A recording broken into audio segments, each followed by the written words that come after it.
the Disney parks putting out a blanket statement regarding operations as well as phased reopenings when it comes to limited capacity, enhanced safety measures to come. They want to get everybody prepared for this. They want to get everybody comfortable with the idea. And so the official information recently came out, and we're going to share it with you here. There's a lot to touch. I'll read their official statement here in a couple of paragraphs. Upon reopening, they say, theme parks, Disney resort hotels, restaurants, attractions, experiences, and other offerings may be modified and will be limited in capacity and subject to limited availability or closure based on direction from health experts and government officials to promote physical distancing. Additionally, attractions, experiences, services, and amenities may have limited availability or may remain closed. We will provide more information as it becomes available. We reserve the right to cancel any reservations, admission media, or purchases and provide applicable refunds. Our focus remains on the health and safety of the entire Disney community, including the well-being of the cast members who are caring and securing our parks and resorts during the closure. We're currently evaluating new and enhanced safety measures to help us all stay well. They mention that they will be likely opening things up in a limited capacity. I think more specifically that quote of upon reopening, theme parks, Disney resort hotels, restaurants, attractions, experiences may be modified and will be limited in capacity and subject to limited availability or closure. Knowing that, Katrina, how do you think guests are going to handle paying that premium price that we know Disney is sort of infamous for charging? And we don't imagine that their ticket prices are going to go down anytime soon. In fact, right now there's probably a real fear that they might have to kick them up a notch to try and make sense out of this entire financial mess. But how do you think guests are going to handle paying that premium price to get into a park only to potentially find things closed? There's like two things, right? So one, the Disney lovers are going to pay it and enjoy it, even though they might kind of feel like, yeah, I'm missing out on a couple things. I wish I could do this. And they may complain about it like on social media or something, but not really like attack Disney for it, but just say like, oh, I wish this happened. Then there's the other side that's going to be like completely oblivious to everything that's going to be closed, show up to the parks and then demand like a full on refund, even though they already went into this knowing that a lot of these things are going to be closed. I don't know. Honestly, I would feel like for me and Tyler, like, yeah, the things are going to be closed. We would already anticipate kind of like the differences that Disney's going to be. Maybe a couple of like the bigger rides are going to be closed down just because of like high touch points, or it's hard to like shut them down, clean the ride, and then send them on their way. But I think that the people that saved their money for a very long time and expect to go on this trip, and they're really eager to go on this trip, and then a lot of these things have shut down and characters might be gone, right, and stuff, they're going to be really upset. So sort of a manage your expectations sort of situation there. And Tyler, what are your thoughts on phased park reopenings? For example, if they're going this route and, they're already kind of warning us, there is a potential that maybe they do 2 parks opening instead of 4. What's your take on something like that? They definitely could. Even some of the places that are, Disney Springs is reopening soon, which is another story we'll get into. But even some of those places are going to be closed when they reopen. So I think it's high probability that they're not going to open everything all at once. Especially, I would think probably not all the resorts are even going to open.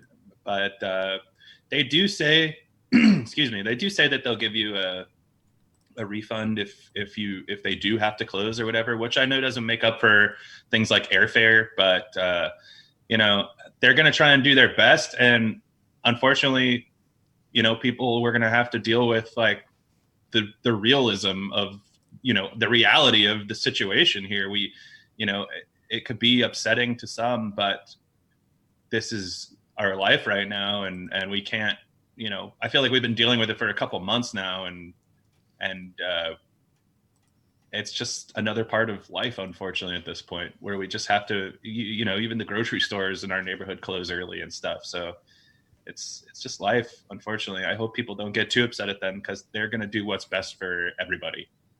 Right. It's only just begun. And Garrett, if a park visit requires you to wear a face mask in 95-degree heat, which they are indicating in sort of every capacity that is exactly what they are going to ask of you, whether it's, 65 or 95 out. And say you have to schedule your rides and your meals ahead of time, and you can only do a few things to begin with. At what point to you does a park visit stop being worth it? To me, a park visit becomes not really worthwhile because I'm not really sure. We don't know how much of the park's going to be open. If it's like, oh, we're only going to have 3 attractions open, 5 restaurants, and 1 show a day, that to me wouldn't be worth it. But if they eventually limit it to the point of where you can walk around and you're spending $120 a day just to walk around, that wouldn't be worth it for me. But as long as they have a good portion of their attractions open, even if they had something as simple as the Tiki Room, the Swiss Family Robinson Treehouse, and like attractions where it's not really a touching ride, like say for example, Big Thunder Mountain, where you put your hands on a handrail. I'm completely down for that because I miss Disney, but if it gets to the point of where there's next to nothing open, it's not worth it because you could easily just go up there and wait outside without ever going inside and still feel that Disney presence. So as long as they keep a good portion of things open, I'll be happy just being in that atmosphere and being able to look around and taking the sights and sounds and smells that Disney's known for. And producers to jump from one coast to another and invest money in a big vacation, and I understand the health and safety matters paramount before anything else, but in order to justify a vacation, there are things that have to be provided, right? There are certain things that you have to expect are going to be there for you. What are some of the elements that, if removed, would make this a no deal for you? Well, For me, it matters on how well they handle this in terms of lines, in terms of structuring, how I can go in terms of, like, if I get there and I can't get into the park because they've reached capacity, I there's just so much going on. For me, for instance, food would have to be a big thing if not all the places are open that are dealing with the food that I like and enjoy so much at Disney. Then I don't know if it's going to be. I know the rides are fun, but sometimes you got to sit down and you got to enjoy a beignet sometimes. Right. And if I can't get one, then that's a bit of a problem.